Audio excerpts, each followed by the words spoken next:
Namaste, Jai Hind, and welcome to this edition of The Right Stand. I'm Anand Narasimhan. Minorities unsafe in India. Now, this has been a long-standing narrative and a pain point for the current government, an issue of debate, and this matter looms ever since the Modi government came to power. The government is time and again at several platforms accused of targeting minorities or working against the interest of minorities, and that there is no free speech in the country. But Prime Minister Narendra Modi, attempting to settle the entire minority rights and discrimination debate in the United States of America, from the US Congress and also on the sidelines of the bilaterals during the joint statements and answering the questions of the journalists there, Prime Minister Narendra Modi sending out a stern message to all and a clear message to all who claim that minorities are being targeted or are unsafe in Bharat.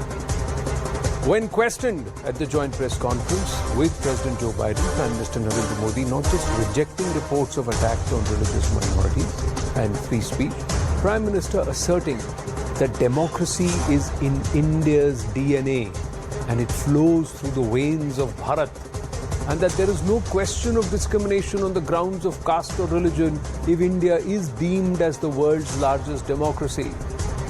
The opposition, closer home, continues to attack the Modi government. On The Right Stand, we bring to you details of what the government claims it has done for the minorities in the country, and also what certain research data actually points out. So, fact versus the narrative, is there a convergence or is there a variance? We'll try and put that detail out also.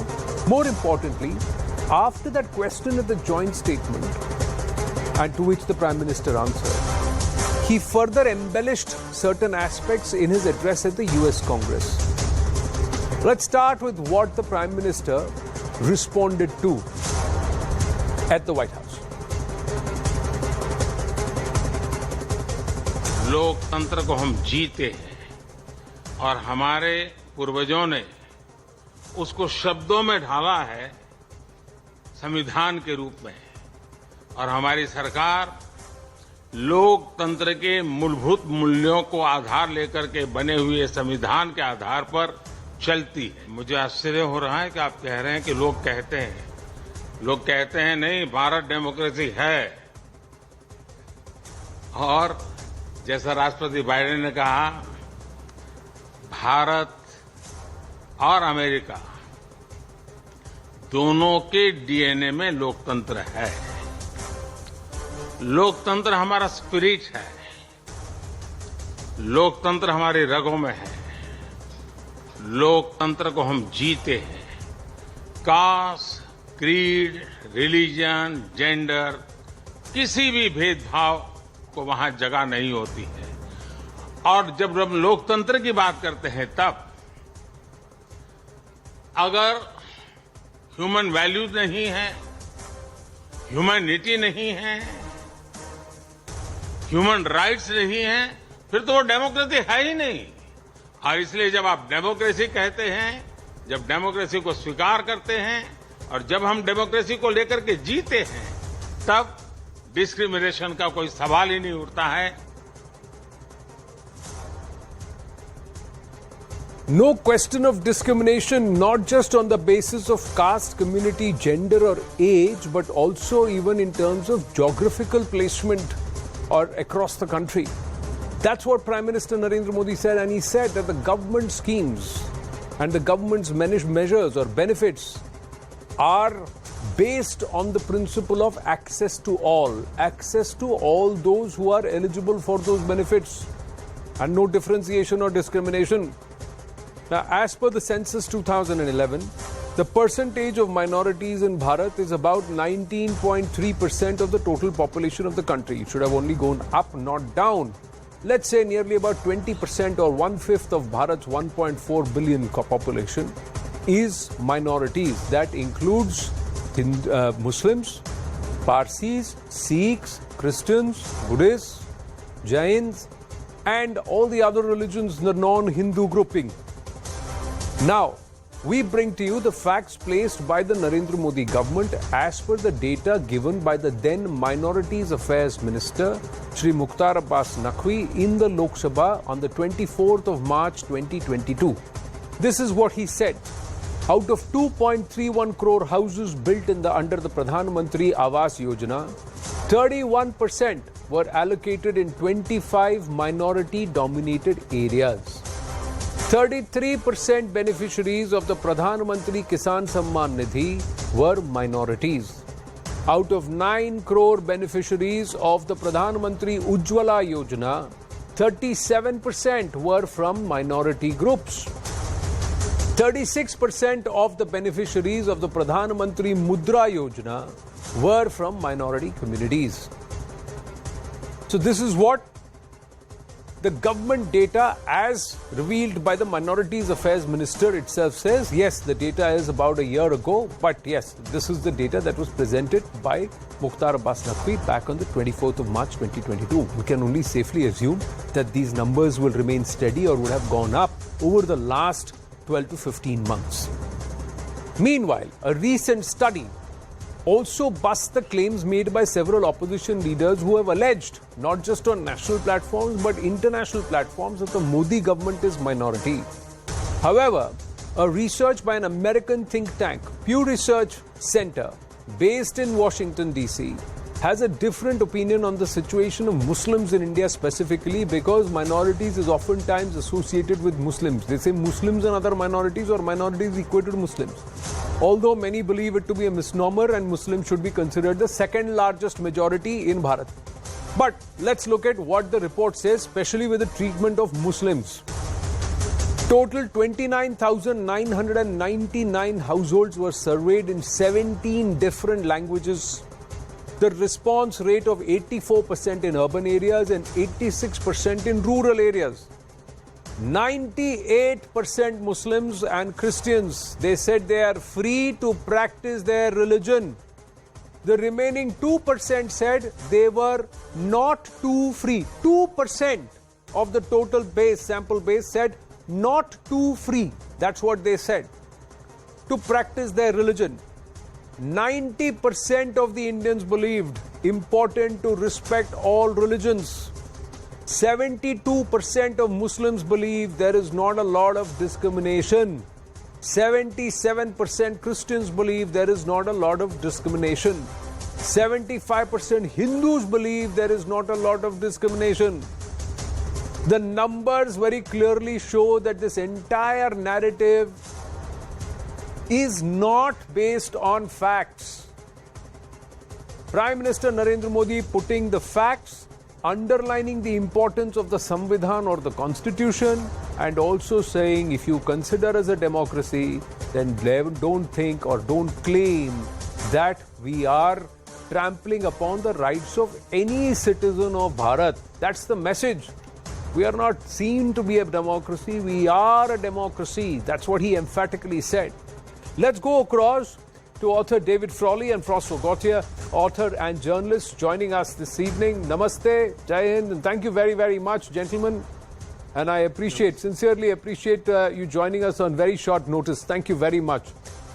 David Frawley ji, if I may ask you, how would you respond or how would you evaluate two aspects, the Prime Minister's response to this question and also his speech at the US Congress? Well, Modi's response was quite complete, inspiring, and addressed all the critical factors involved.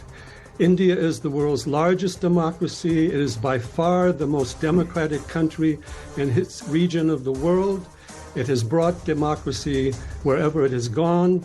Modi has led and met with leaders all over the world. No one has such a personal relationship with so many leaders, from Putin to Biden now, and has addressed with friendliness so many countries. And bringing in International Yoga Day, it was a great triumph to show India's culture and spirituality and address the critics who say India is not tolerant. You will not find a more tolerant country than India. And he also silenced a lot of this strange media that, of course, goes on from opposition factors. So that is how I would address that. And it's very important for the world to recognize India on its global stage, which Modi has done. He has now become a beacon of peace and democracy. And we see leaders and thinkers over the world taking that up, and also critics being silenced.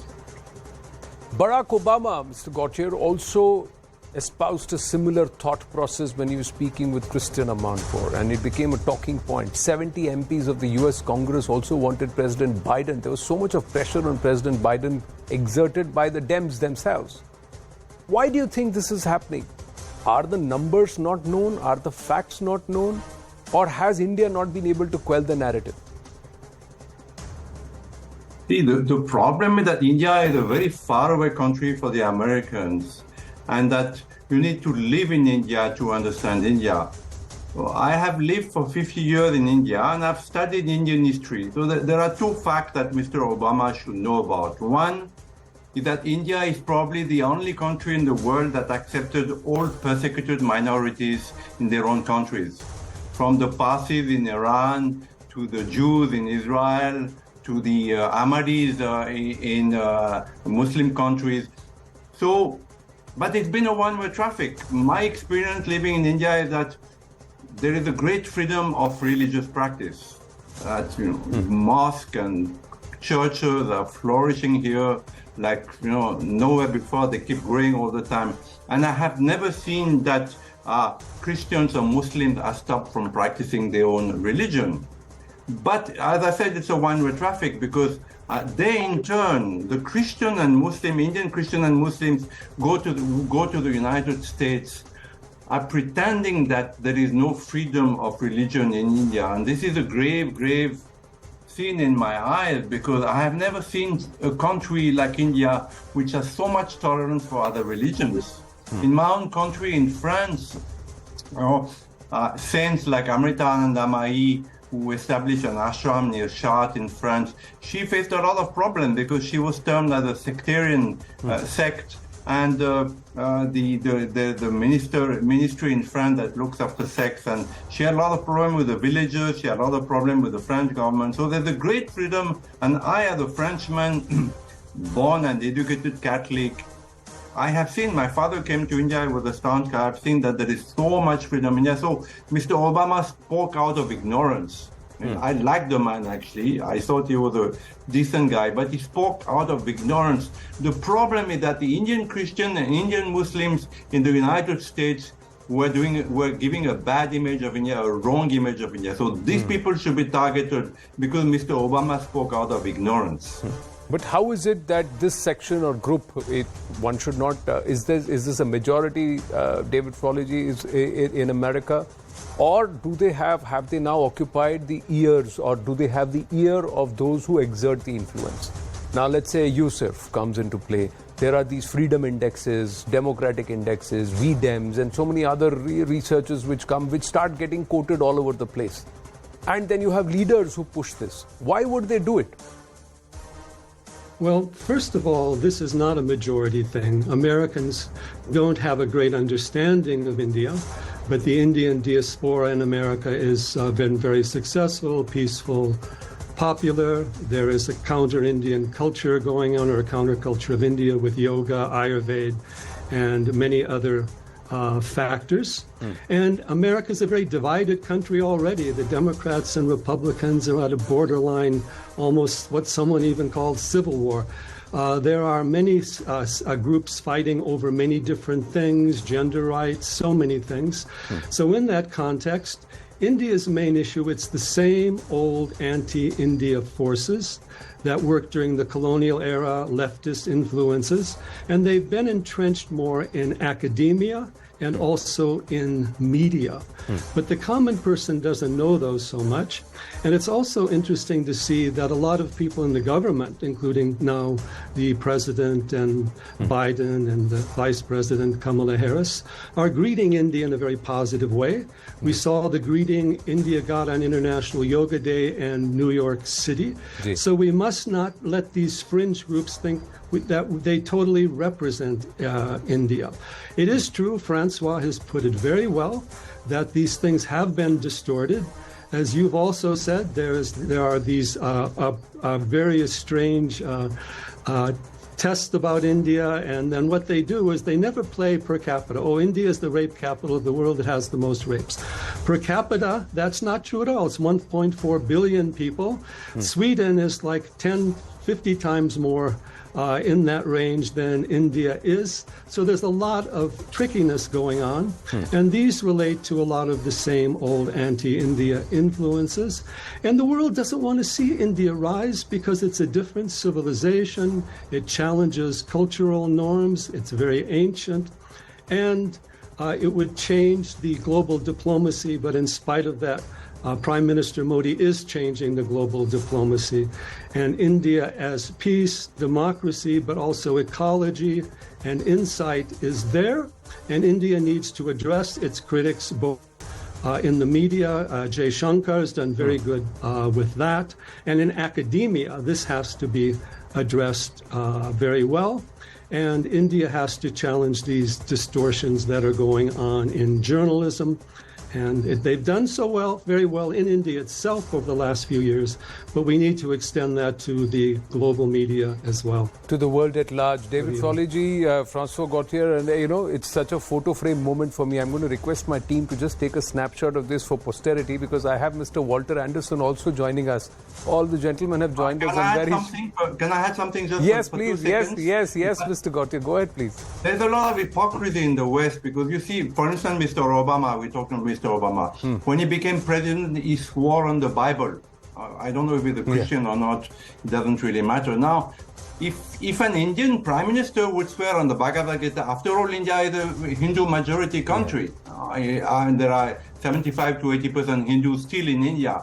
Now, if an Indian prime minister, Mr. Modi, would have sworn on the Bhagavad Gita, there would have been a huge uproar, not only in India, but also abroad.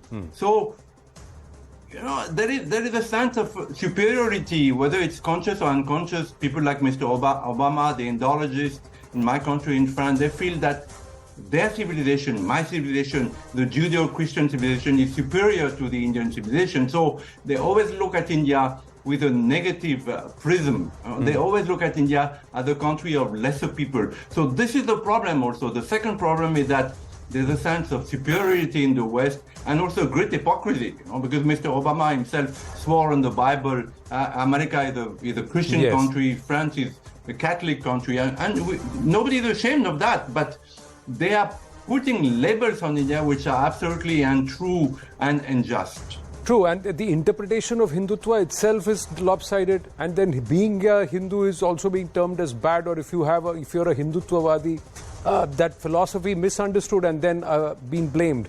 Interestingly, the same Pew Research that said that 98% of the Muslims and Christians in our country, in India, feel absolutely safe and believe there is no discrimination, also says 80% of the African Americans, 46% of the Hispanic Americans, and 42% of the Asian Americans stated they experience a lot of discrimination in the United States when asked about religious freedom. Quite surprising that this escapes everyone. But the focus is on asking Prime Minister Narendra Modi the same question over and over again. Walter Anderson ji, namaste. Let me ask you, did Prime Minister Narendra Modi handle himself well? Did he answer that question convincingly? And how do you rate his speech at the US Congress? Well, I would rate it as an A. A couple of things. He came across in a very friendly, relaxed manner.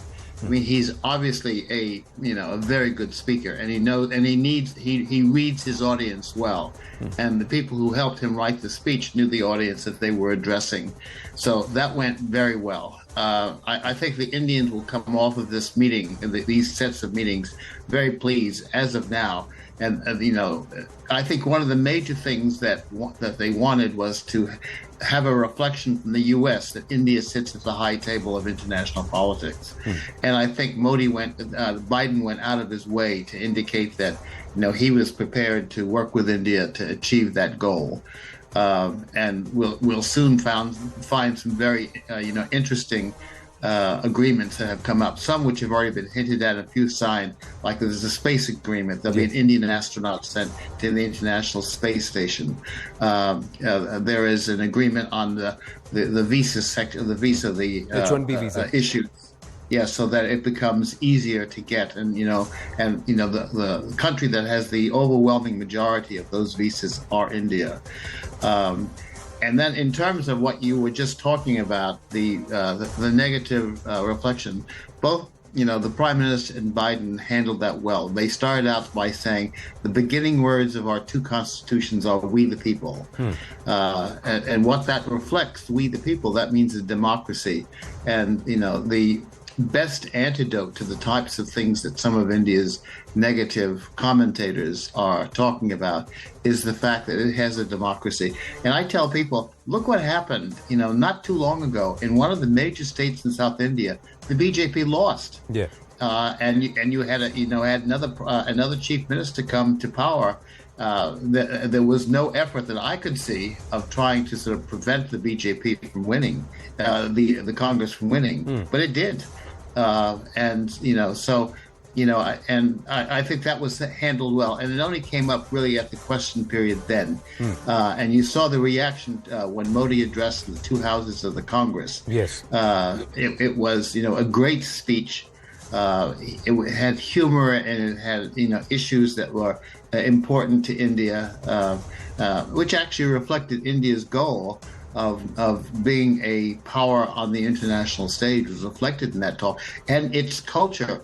And I will get into the issue of what Hinduism is. It's often misinterpreted as a religion. Hinduism, in many ways, is a culture.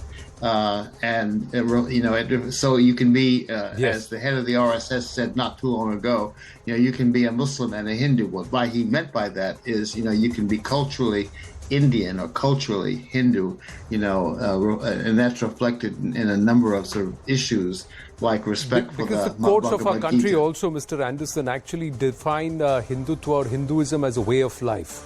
It's not defined as a religion because that's the core ethos here. The philosophy is that it's a confluence of thoughts, ideals, and everybody has the opinion, can have their opinion. There is debate, there is discourse, but at the end there is samanvaya. That means everybody comes together and tries to live together in cohesion.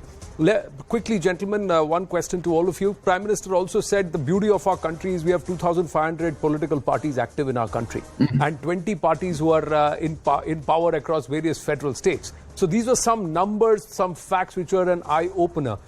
Starting with Mr. Anderson, do you believe that he has shown the way of how to quell narratives against India by not just addressing, just going to be defensive, but going on the offensive, but a positive offensive? Inform rather than counter. Yeah, well, absolutely. And I think he had just the right argument to use. And, you mentioned one about the existence of 2,500 political parties. And the other one is that I mentioned you had a major state in the South, which was lost by the BJP to the Congress. And so as far as I know, there haven't been any efforts to distort elections or to prevent elections from taking place, and it is the best protector of democracy that you have in India. And I think he handled it well. So did Biden, as a matter, which is I found very interesting. Biden made essentially the same argument, and you saw at the dinner, for those who could stay up late enough to watch the dinner. You had a similar comments that came, and Modi came across, to be quite frank, much more articulate than our own president, as a person who had sort of points to make, but reflecting the fact of appreciating his audience and the visit as it had gone, and I think he justifiably he probably is extremely pleased by the way that things went. And I was looking at the Indian embassy people who were in the audience, and you could see that they were pleased by the reaction as well. Right. Mr. Gautier? Yeah, the third point I want to make, all right, there are many political parties in India. That's not necessarily a good thing because there's a lot of chaos. The third point I want to make is that China has a much worse human rights record than India, but Mr. Biden or anybody would not dare attack China because the Chinese would retaliate. Now, Hindus never retaliate. Hindus always take, you slap a Hindu, and he's ready to get slapped a second time. So unless, the Indian government and Hindus in particular become a little tougher and retaliate when they're attacked economically, economically and politically, it'll go on. It'll go on because all these people, they know that they're getting away with slandering and attacking the Hindus and maligning the Hindus. So unless Hindus become tougher and unless Hindus, the United States, stand up more for their country instead of having a photo op with a senator or a congressman, they become more united because there are 3 million Hindus in the United States. They're doing very well, most of them. Unless they unite under one banner and they stand up for their country, it'll go on. I'm sorry to say, but the slandering of India and Hindus will go on. You make a fair point. You make a fair point, but I think there is a subtle change or a slow change in the posture and, of course, the tone and tenor that's being led by the foreign minister and the prime minister themselves. And there is an urging of getting everybody together under this concept of Indiahood and not have their own groups, 500 plus, in some of the regions in US itself. David Frolley, your final comment. Do you think he's been able to set certain narratives right?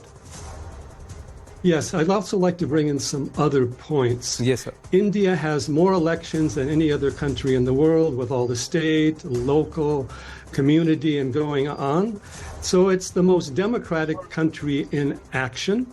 Modi himself has participated in probably more democratic elections and won more of them, often by landslides, than any other leader over the last 10 years. So democracy is vibrant and alive in India. There are Muslim parties, Christian parties, all these groups have their influences. And Hindus have been slow to be political. Hindus are the least political people in the world in terms of voting, even in India. And my message to the Hindus, you have to vote if you want to be respected. And the lack of the Hindu vote and retaliation by voting has been one of the reasons why the Hindus are not respected and why the election propaganda and media goes to the anti-Hindu forces. So that must be borne in mind. Right. There is definitely a change. Everybody in the world seems, at least at a political and geopolitical level, knows about Narendra Modi. Almost nobody knew who Manmohan Singh was, much less what he stood for. India is on the stage.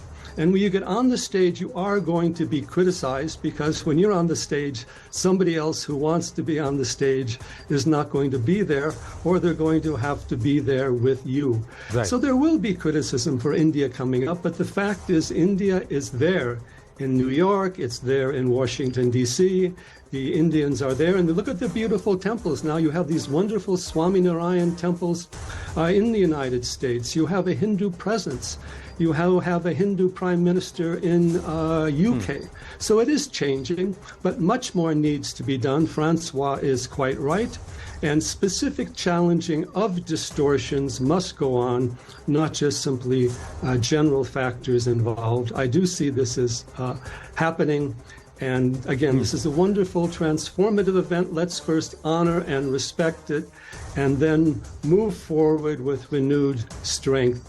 And not just simply defense, but projecting India and its great place in future for the world. You talked about temples. Now there is just going to be the installation of temples in Milipitas and also in San Francisco, and of course an inauguration in Boston. And this is being done of Lakshmi Narasimha temples. That's what I've just got an update. I thought I should just share it since you talked about more temples coming up across the US of A. Walter Anderson, Francois Gautier and David Frolley, namaste and thank you so much. Such a pleasure to speak to you, gentlemen, and I look forward to more conversations very soon. Thank you so much. Thank you.